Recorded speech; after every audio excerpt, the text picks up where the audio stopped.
नमस्कार, स्वागत है आपका इंडिया डेली पर। मैं हूं आपके साथ पलक सहगल।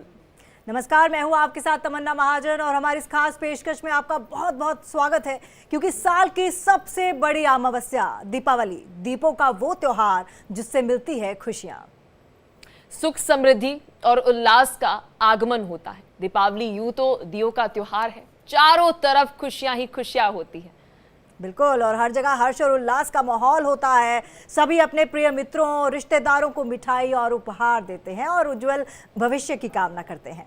तो इंडिया डेली की इस खास पेशकश में हम आपको बताएंगे कि अमावस्या के इस अंधकार में आप कैसे अपने जीवन का अंधकार मिटा सकते हैं। जी सही सुना आपने, दिवाली पर क्या अचूक उपाय अपनाकर आप अपने जीवन का अंधकार मिटा सकते हैं।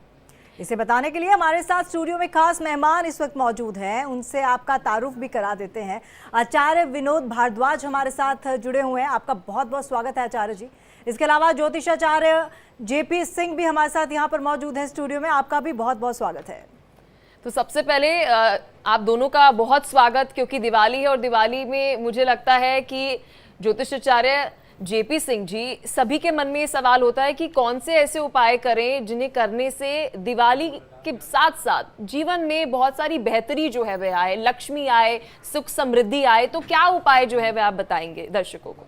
सर्वप्रथम सादर प्रणाम और सबको हार्दिक शुभकामनाएं दीपावली की। देखिए, दीपावली दीपों का त्यौहार है, प्रकाश का त्यौहार है, समृद्धि के लिए कामना करते हैं। माँ लक्ष्मी का आशीर्वाद हर व्यक्ति प्राप्त करना चाहता है, क्योंकि धन धान्य की वृद्धि के लिए यहाँ जितने भी उपाय किए जाएं वो थोड़े हैं। और जैसे आपने पहली लाइन बोली कि अमावस्या के अंधकार में जीवन के अंधकार को कैसे मिटाएं, और बिल्कुल सत्य बात है कि ये पूरे वर्ष का सबसे अंधकारमय दिन है। ये अमावस्या सबसे महत्वपूर्ण अमावस्या है, जिस दिन सारे उपाय यहाँ किए जा सकते हैं अपने जीवन के अंधकार को मिटाने के लिए। और इसमें सरलतम तो सरलतम अगर आप देखें कि यहाँ ऐसा उपाय भी है जो एक गरीब से गरीब निम्न स्तर का व्यक्ति भी कर सकता है और धनाढ्य व्यक्ति भी कर सकता है।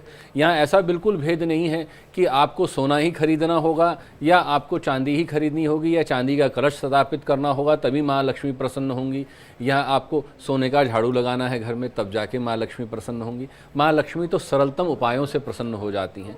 तो यहाँ सबसे पहली चीज़ है कि दीपावली के दिन खास तौर पे अपने घर के पास जो भी वृक्ष हैं, अगर आपके घर में हैं तो बहुत अच्छी बात है, घर के आसपास हैं तो भी अच्छी बात है। खास तौर पे महत्वपूर्ण तौर पे तुलसा जी खास तौर पे हैं। उसके बाद दूसरा नंबर आता है केले का वृक्ष, आंवले का वृक्ष और साथ में शमी का वृक्ष अगर ये हैं, और पीपल देवता। अगर ये आपके पास 5 वृक्ष आपके आसपास हैं तो ये सबसे सरल है कि पहले आपको क्या करना है। तुलसा जी में घी का दीपक जलाना है, आंवले के पेड़ के नीचे घी का दीपक जलाना है, जो शनि देव को वास करने वाले शमी का पौधा है उसके नीचे जाके सरसों के तेल का दीपक जलाना है, और पीपल के पेड़ के नीचे के आपने घी का दीपक जलाना है। इस तरह से अगर ये दीप ज्वलन आप जो करते हैं दीपावली के दिन, सबसे पहला कदम जो आपको उठाना है तो यहाँ से ये दीपों से करें। और सबसे महत्वपूर्ण बात, इस दिन महत्वपूर्ण एक यम दीपक भी जरूर जलाएं। वह कहाँ पर जलेगा? आपके आग्नेय कोण के अंदर।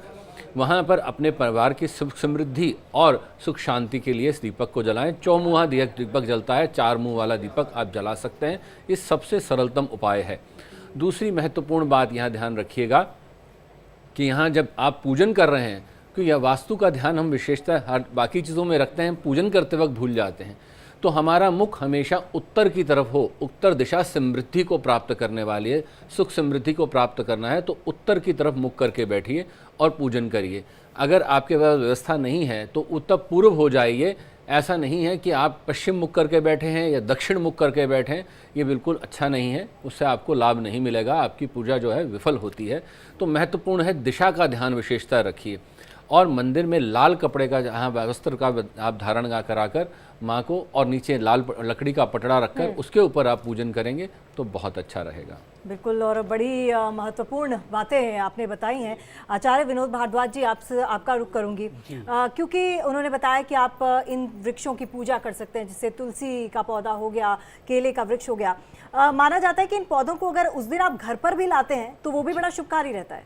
निश्चित रूप से इंडिया डेली न्यूज़ के जितने भी लोग हैं, जो लोग देख रहे हैं, सबको दीपावली की हार्दिक शुभकामना। अंधकार को नष्ट करके जीवन को प्रकाशित करना ही दीपावली का मुख्य लक्ष्य है। शायद ये परिकल्पना की गई क्योंकि अंधकार किसी भी स्थिति में हो सकता है। अंधकार आपके अंदर भय के रूप में हो सकता है, अंधकार रोग के रूप में हो सकता है, अंधकार दुख के रूप में हो सकता है, क्योंकि जब अंधकार होता है ना तो जीवन में डर का वातावरण बना रहता है, और जब प्रकाश होता है, ज्ञान का प्रकाश होता है, शक्ति का प्रकाश होता है, तो निश्चित रूप से आपको जैसी स्थिति है सारी स्थिति वैसे ही दिखती है। इसलिए कार्तिक मास की अमावस्या निश्चित रूप से सिद्ध करी है और इसमें किए जाने वाले कार्य अनंत पुण्य फल को प्राप्त करते हैं। इसीलिए तो कहा गया है दीपक ज्योतिर पर ब्रह्म दीपक ज्योतिर जनार्दना दीपो हर तुम्हें पापम पूजा ज्योतिर्नमोस्तुते दीपो हर तुम्हें पापम, अर्थात हे प्रभु दीप मेरे जीवन के समस्त पापों का हरण करें। अब बात करते हैं आपने जो प्रश्न किया है वृक्षों का। देखिए दीपावली में निश्चित रूप से एक एक कण कण में माता लक्ष्मी का वास होता है। यदि आप वृक्ष की पूजा करते हैं, देखिए हमारी संस्कृति विशाल है और इसमें एक एक चीजों को संरक्षित करने के लिए देवताओं का वास कराया गया है, चाहे पहाड़ की पूजा हो, चाहे नदी की पूजा हो, चाहे जीव जंतुओं की पूजा हो, क्योंकि सनातन जानता है कि इस प्रकृति का एक भी चीज अगर समाप्त होता है तो प्रकृति की पूरी माला अस्त व्यस्त हो जाती है। इसलिए हम हर स्थिति में निश्चित रूप से वृक्षों का हर चीज का पूजा करते हैं।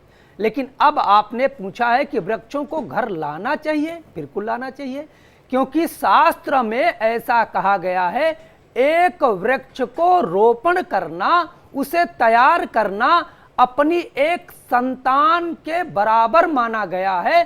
शास्त्रों में ऐसा कहा गया है यदि आप किसी वृक्ष को रोपित कर देते हैं, उसे जल आदि दे करके जीवंत बना देते हैं, तो वह आपके ही नहीं आने वाले जीवन में निश्चित रूप से आपके जीवन में तो होगा ही होगा, हाँ। आने वाले लोगों के जीवन में आचार्य जेपी सिंह जी, हम देखते हैं कि कई दफा ऐसा होता है कि मंदिर में ये बड़ा सवाल रहता है कि कहाँ कहाँ दिए जलाएं, क्योंकि मंदिर में भी अलग अलग देवी देवताएं हैं और साथ ही हम देखते हैं कि वहां पर पीपल का पेड़ भी रहता है। कई लोग मैंने देखा है कि शनि के सामने भी जो है दिया जलाते हैं। तो कहाँ कहाँ दिया जलाना चाहिए मंदिर में?